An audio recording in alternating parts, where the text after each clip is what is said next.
नमस्कार दोस्तों, मैं सुनीता, सहायक प्राध्यापिका हिंदी विभाग, राजा सिंह महाविद्यालय सिवान, जयप्रकाश विश्वविद्यालय छपरा से।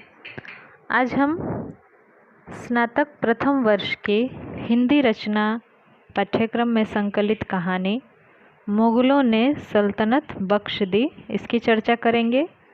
इसके लेखक हैं भगवती चरण वर्मा जी, जिनका परिचय मैं पिछले वीडियो में आपको दे चुके हूँ।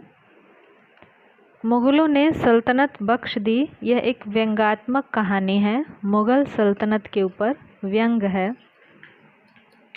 जितनी आसानी से अंग्रेज़ों ने मुगल सल्तनत को अपने कब्ज़े में किया, यह हम सभी जानते हैं कि अंग्रेज़ यहाँ पर व्यापार करने आए थे और व्यापार करने के साथ ही धीरे धीरे यहाँ के राजनीतिक जीवन पर अपना कब्ज़ा किस तरह से उन्होंने किया, और जो छोटे छोटे रजवाड़े थे वो आपस अपने ही हित में लगे हुए थे, और जो केंद्रीय सत्ता थी वो इतनी आक्रमण्य हो चुकी थी कि वह लड़ने के बजाय और अपनी सल्तनत की रक्षा करने के बजाय किसी न किसी बहाने से वो मुसीबत को टालते जाना चाहती थी, यानी उस ओर से आंख बंद कर लेना चाहती थी।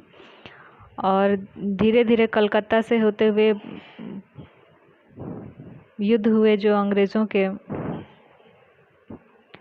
प्लासी में युद्ध हुआ, बक्सर में हुआ।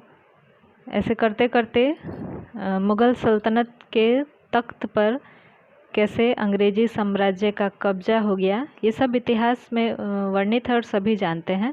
परंतु यहाँ पर एक व्यंग के सहारे लेखक ने मुग़लों ने सल्तनत को बख्श दिया, यानी कि वो दान में दे दी। उसको अंग्रेज़ों ने जीता नहीं, बल्कि उन्होंने अपने जानते बूझते उसको दान में दे दिया अंग्रेज़ों को, अपनी सल्तनत को।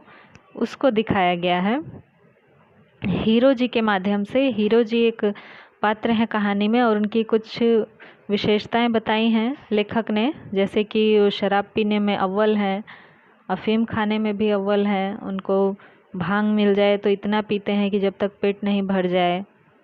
चरस, गांजा, मतलब जितने प्रकार के नशा जो भी है, नशीली चीज़ें हैं, उन सभी का सेवन करने में हीरो जी नाम के जो व्यक्ति हैं वो अव्वल हैं, और अपने को बहुत ही ज्ञानी समझते हैं। जो भी मनुष्य उनसे परिचित है उसके ऊपर वो अपने ज्ञान का प्रभाव डालने का प्रयास करते हैं। यहाँ तक कि यहाँ पर एक हास्य व्यंग के रूप में दिया है लेखक ने कि हीरो जी को सखिया दी गई जो कि जहर का काम करती है। तो वो किसी ने उनको सखिया दे दी कि एक धरती से बोझ कम होगा, परंतु वो सखिया खाकर वो मरे नहीं, जबकि अगले दिन आकर फिर से उस आदमी से पूछ रहे हैं कि कल क्या चीज़ दी थी, बहुत अच्छा नशा हुआ, आज भी थोड़ी हो तो देना।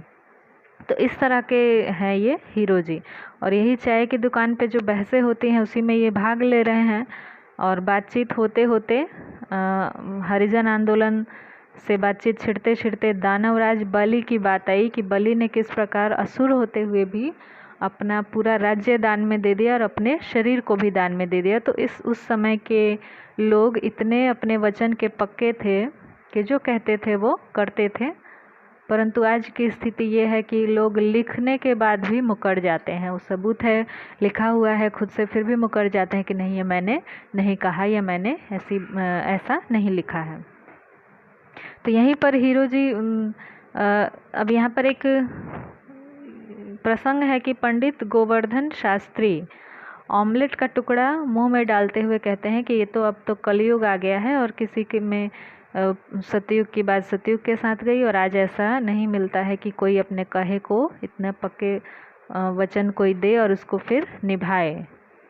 तो यहाँ पंडित हैं, पंडित गोवर्धन शास्त्री, वो ऑमलेट का टुकड़ा खा रहे हैं। तो ये एक ध्यान देने वाली बात है कि कलयुग में जो है वो सब उल्टा पुल्टा, जिसका मतलब जो धर्म है वो भी बदल चुका है, उसकी जो मान्यताएं थी वो काफ़ी सब में बदलाव आ गया है। और यहाँ पर हीरो जी टोकते हैं कि क्या आप ऐसा कह रहे हैं कि कलयुग में कोई नहीं है, जबकि मैं जानता हूँ कि इतने दानवीर हैं कि एक व्यक्ति के कहे हुए को निभाने के लिए वचन को पूरा करने के लिए उसके 7-8 पीढ़ियों ने उसको निभाया और अपनी पूरी सल्तनत बख्श दी। ये वो व्यक्ति थे शाहजहां, और जिन्होंने अंग्रेज़ जो डॉक्टर था जिन्होंने रोशन आरा के हाथ जल जाने का इलाज किया था, और शाहजहां ने उनको इजाज़त दी थी कि हाँ आप व्यापार कर सकते हैं भारत में। ये वास्तविक इतिहास है। लेकिन यहाँ पर हीरो जी कह रहे हैं कि वो डॉक्टर नहीं था, इसी तरह एक साधारण अंग्रेज़ था, और उसने सिर्फ वैसलीन लगाई थी और उससे ठंडक पड़ गई तो रोशन आरा का हाथ ठीक हो गया। और वो जो उन्होंने करार किया था कि हम यहाँ पर तिजारत करेंगे यानी व्यापार करेंगे इसी वैसलीन का, इस दवाई का, और हमें एक तंबू गाड़ने की इजाज़त दीजिए। जो वहाँ पर ईस्ट इंडिया कंपनी का कलकत्ता में जो फैक्ट्री बनी थी उसका यहाँ पर तंबू के प्रतीक में उसको लिया गया है कि एक तंबू गाड़ने की इजाज़त दीजिए, और तंबू के नीचे जितनी जगह आ जाए वो आप हमें दीजिए कि हम उसमें अपना, वो हमारी हो जाएगी जगह। और यही शाहजहां ने कबूल किया था, ऐसा हीरो जी कह रहे हैं। और कह रहे हैं कि आप लोग क्या जाने, इतिहास की किताबें पढ़ के आप लोग बहुत ज्ञानी हो गए। इतिहास की किताबों में सब उल्टा सिल्टा लिखा है। उसमें ऐसा लिखा है कि प्लासी का युद्ध हुआ अंग्रेज़ों से, बक्सर में युद्ध हुआ, और वो युद्धों को जीत जीत करके यहाँ पर कब्जा करते गए। जबकि असलियत ये है कि वो तंबू जो गाड़ा था उन्होंने, वो रबड़ का तंबू था। रबड़ के तंबू को खींचते हुए कलकत्ता से वो प्लासी की ओर ले गए, और वहाँ से एक हरकारा दौड़ा संदेशवाहक, और जाकर मुग़ल सम्राट को ये बताया उसने कि देखिए कलकत्ता से यहाँ तक पहुँच गए हैं प्लासी तक, और अब इनको रोकना ज़रूरी है। लेकिन जो मुग़ल सल्तनत की गद्दी पर बैठे हुए थे, जो अकबर, जहांगीर, शाहजहां के जो वंशज थे, वो इतने नकारा थे कि वो अपने उसको रोकने के बजाय और अपनी फ़ौजों को भेजने के बजाय, आदेश लड़ाई के लिए देने के बजाय, वो ये कह रहे थे कि जाने दो, हमारे पूर्वजों ने कहा है कि जितनी तंबू के नीचे जगह आएगी उतनी उनकी होगी, तो हम इस बात को कैसे काट सकते हैं। इसी तरह करते हुए 5वीं 6ठी पीढ़ी के आने आने तक वो बक्सर होते हुए बनारस तक पहुंच गए, अंग्रेजी फ़ौज अपने तंबू को खींचते हुए। अब यहाँ जो तंबू है और उसके नीचे जो तेल के पीपे हैं, वो क्या है, वो फ़ौज के द्वारा और भारत के शासन पर अपना कब्जा करते जाना, छोटी छोटी रियासतों को जीतते जाना, इस चीज़ का ये प्रतीक है। और जितनी बार भी देख रहे हैं लोग कि यहाँ पर कब्जा हो गया, यहाँ पर, उतनी बार वो हरकारा दौड़े हुए आ रहा है संदेशवाहक।